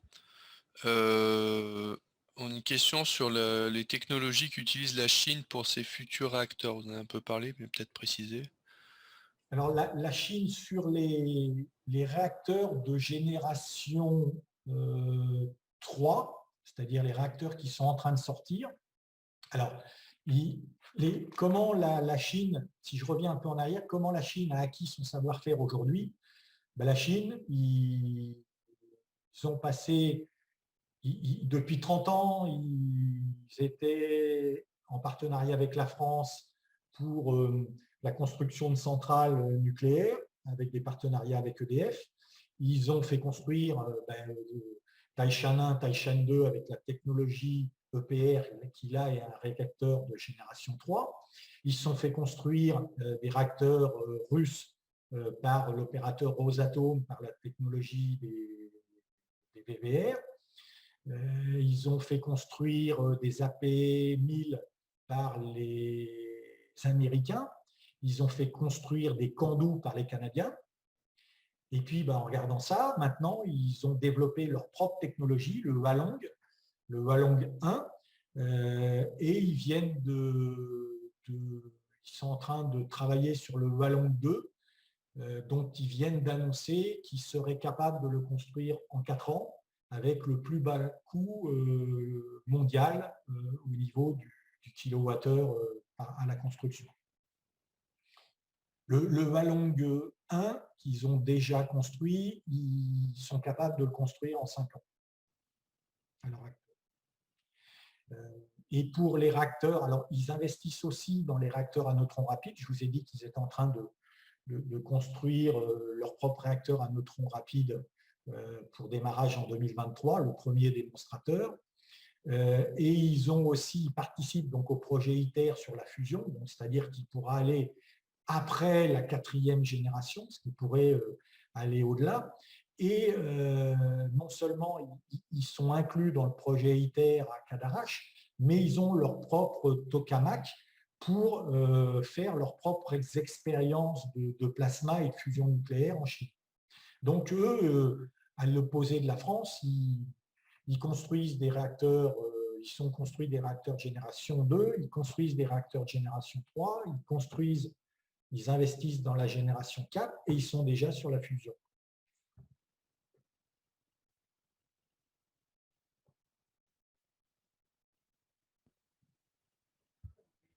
Ok, je connais un petit peu, il y a pas mal de questions. Quelles sont les raisons de fond des retards sur l'EPR français?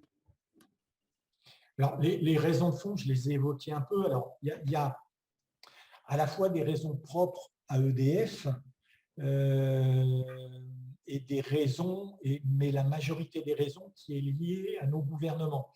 Les raisons propres à EDF, c'est par exemple d'avoir accepté au départ d'annoncer un prix de 3,3 milliards d'euros pour un prototype, une tête de série, l'EPR, c'est-à-dire une tête de série de la génération 3, alors que quand on a construit nos réacteurs en série, nos 58 réacteurs, on n'est jamais descendu en dessous de 5 milliards en actualisant.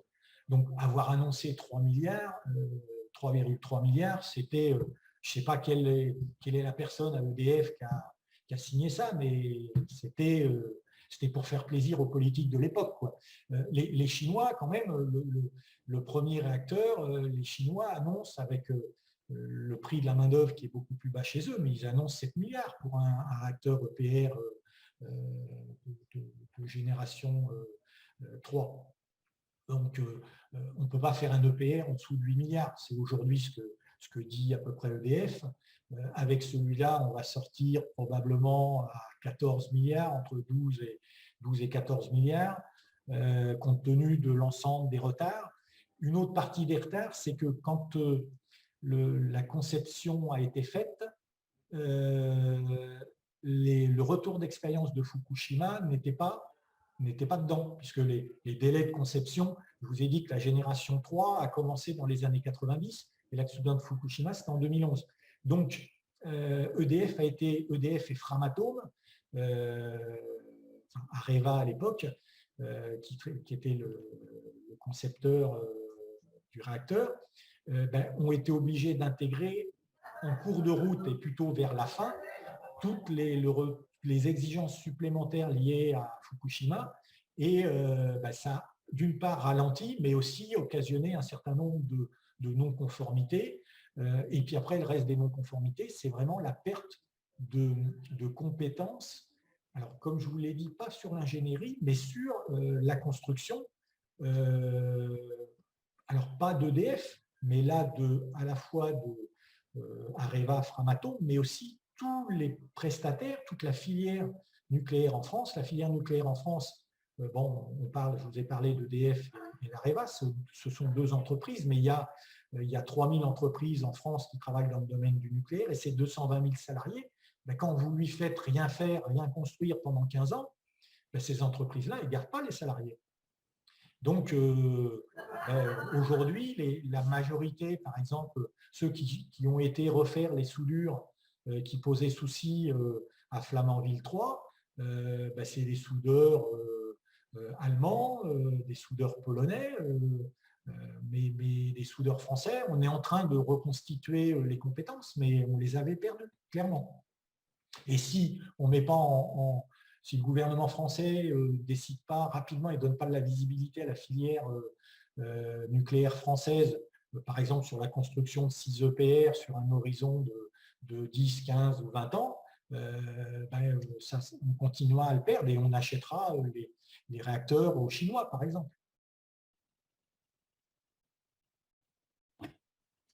Ok, merci.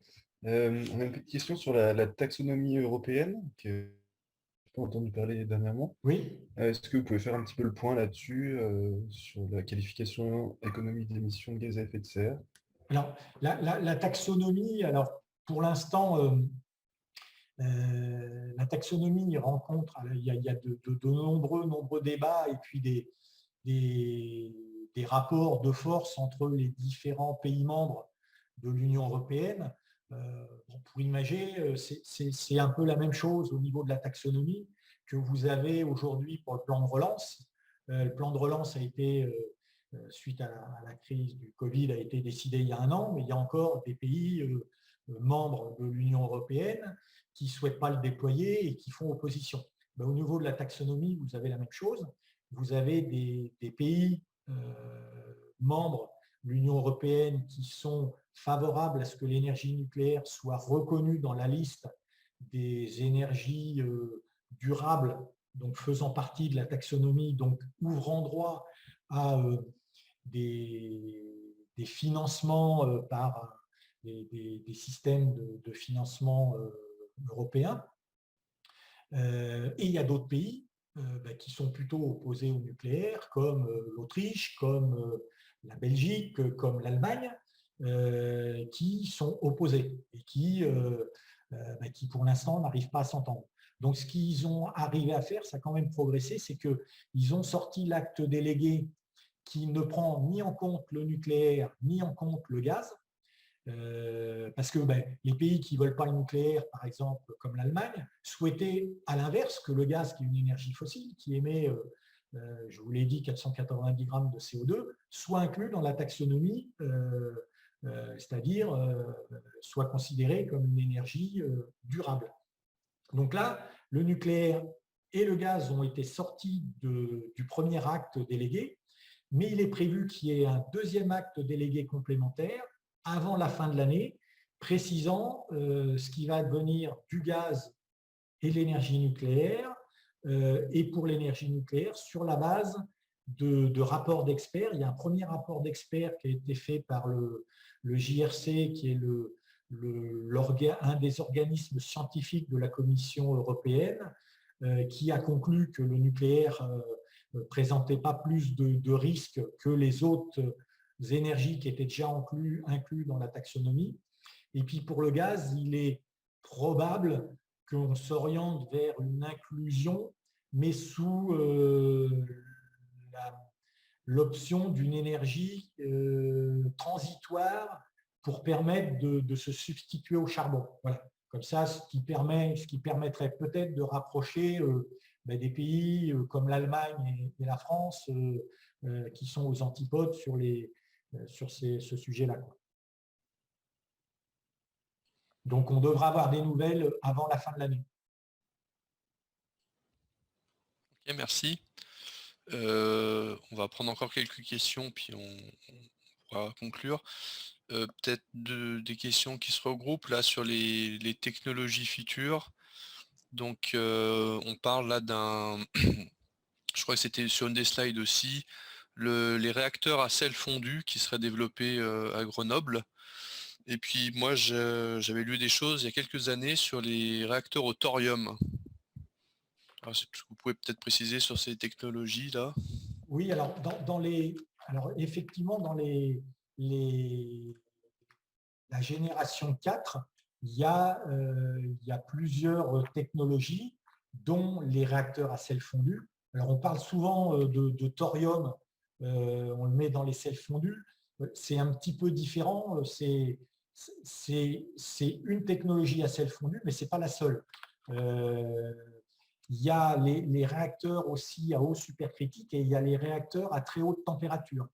Les réacteurs à très haute température, alors pour toutes ces technologies-là, alors là j'en sais beaucoup moins, donc je ne m'aventurerai pas à vous donner des éléments là-dessus, mais c'est quelque chose sur lesquels on pourrait faire une conférence si vous le souhaitez sur cette technologie-là, mais sur les réacteurs à sel fondu, il y a beaucoup de pays qui sont en train de faire des recherches sur le domaine. Pour l'instant, toutes les technologies ne sont pas encore matures parce qu'il y a beaucoup de problèmes. En théorie, c'est un super réacteur qui ne présente pas de problème de sûreté, qui a des énormes rendements. Par contre, on n'a pas encore résolu un certain nombre de problèmes techniques, notamment sur la corrosion des métaux, en particulier de la cuve, etc. Donc, c'est encore en phase de recherche pour arriver à démontrer que c'est une filière mature et technologiquement viable et surtout économiquement qui tient la route. Sur les réacteurs à très haute température, c'est très prometteur dans le sens où ça permettrait, en plus de produire de l'électricité, de produire facilement de l'hydrogène en utilisant une partie de la haute température, de la vapeur, en utilisant de la température jusqu'à 800 degrés pour fabriquer de l'hydrogène et de l'hydrogène décarboné. Parce qu'on peut fabriquer de l'hydrogène dans une centrale nucléaire en utilisant simplement son électricité, mais si on y adjoint une partie de la chaleur du réacteur, eh bien, on va augmenter le rendement du processus et donc diminuer les coûts de production de l'hydrogène décarboné. Et ça, c'est un des enjeux de l'hydrogène décarboné, puisqu'aujourd'hui, l'hydrogène décarboné, il est 3 fois plus cher que l'hydrogène produit à partir de la technologie de vaporeformage qui utilise du gaz principalement, qui utilise des énergies fossiles. Mais elle utilise des énergies fossiles, mais elle est 3 fois moins chère que la technique de l'électrolyse qui utilise de l'électricité et de l'eau. Donc voilà, je ne suis pas un spécialiste sur ces réacteurs à sel fondu et à eau supercritique et à très haute température, mais voilà les quelques éléments que je pouvais vous donner.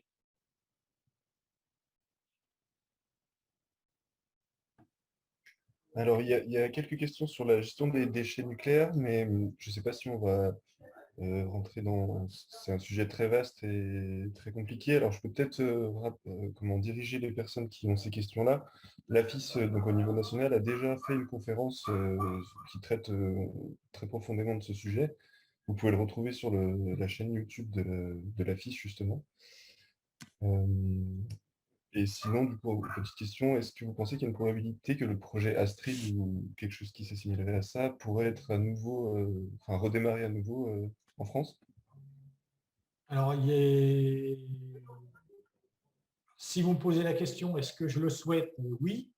Alors, pour différentes raisons, vous l'avez compris, et c'est justement à votre question précédente sur les déchets, les réacteurs à neutrons rapides, la génération 4, c'est une des solutions pour réduire le nombre de déchets, le volume de déchets, y compris le volume des déchets de notre parc actuel.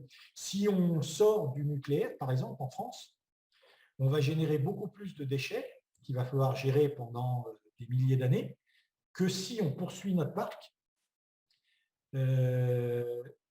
et encore moins si on poursuit notre parc avec des réacteurs à neutrons rapides qui vont permettre de brûler en quelque sorte, même si je vous dis le terme brûler n'est pas le bon terme en scientifique, mais qui vont permettre d'utiliser une partie du combustible usé des réacteurs actuels. Par exemple, un des projets russes, c'est de construire une centrale nucléaire avec un réacteur à neutrons rapides et 2 tranches actuelles à neutrons thermiques et d'utiliser le combustible usé des 2 tranches de réacteurs à neutrons thermiques comme combustible du réacteur à neutrons rapides et pour éliminer la totalité des déchets des 2 réacteurs à neutrons thermiques. Donc oui, pour moi, en termes techniques, technologiques, les réacteurs à neutrons rapides ont une utilité pour fermer le cycle du combustible. Et puis la deuxième chose, c'est si la France, là c'est un choix du gouvernement français, mais si la France n'y va pas, eh bien ce sont d'autres pays qui iront. On avait de l'avance il y a 20 ans. Aujourd'hui, c'est la Chine et la Russie qui sont plutôt en pointe. Donc, il faudrait se décider rapidement pour commencer à s'y remettre si on veut espérer ne pas être en retard sur le sujet. Ok, très bien. Alors, je pense qu'on va pas tarder à conclure. Juste avant, on a une personne, Jean-Louis Fouquillard, qui a levé la main. Alors, éventuellement, on peut lui permettre ah, je crois qu'il il vient de partir. Alors, je voulais lui laisser la parole pour pouvoir... non, il est encore là. Hop. Alors, Jean-Louis, si je vous ai permis de parler, si vous voulez poser une dernière question, et ensuite, on pourra conclure.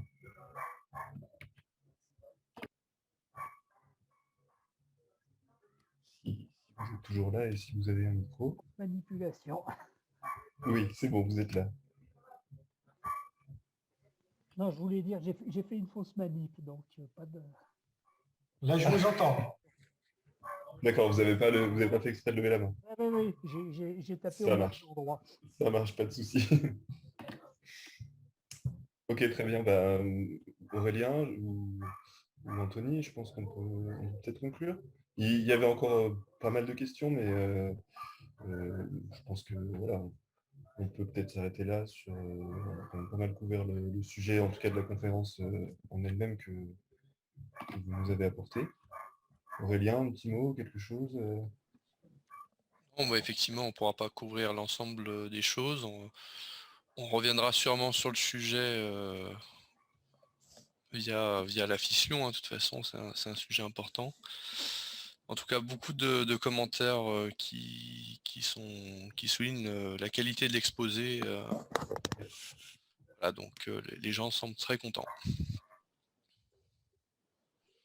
Et puis voilà, on va conclure. Alors encore merci, ouais, merci à tous, Thierry pour cette belle conférence. Et puis Et puis voilà, merci à tout le monde d'avoir participé. On était assez nombreux, on était, je crois, on est monté à 66.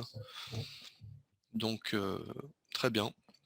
Merci encore Thierry. Eh ben, merci de votre invitation. J'espère que ça vous aura plu et intéressé. Et puis, à votre disposition si vous souhaitez qu'on intervienne sur un sujet lié à l'énergie nucléaire, qu'on a pu effleurer dans les questions. Et si vous souhaitez qu'on développe ça, on peut regarder ça, on peut étudier ça, pas de souci. Ok, pas de problème. Et également, oui, je voulais préciser éventuellement aux personnes qui sont encore là, il y avait quelques questions parfois sur les slides qui étaient peut-être difficilement lisibles. Ah. Vous pouvez nous contacter pour le PDF de la conférence. Oui, mais je vous envoie le PDF dans la foulée. Voilà, et nous, on peut le renvoyer s'il y a des personnes qui sont intéressées pour la voir ou pour avoir la bibliographie que vous avez exposée à la fin pour pouvoir la retrouver. Et puis voilà, éventuellement juste voilà, pour les suites pour la Fission, on a une conférence le mois prochain qui traitera du sujet de la biodiversité. Voilà. Le 24 mai. Si je ne me trompe pas, avec Alain Pavé. Ok, très bien. Merci tout le monde. Ouais, merci à tous. Au revoir. Au revoir. Au revoir.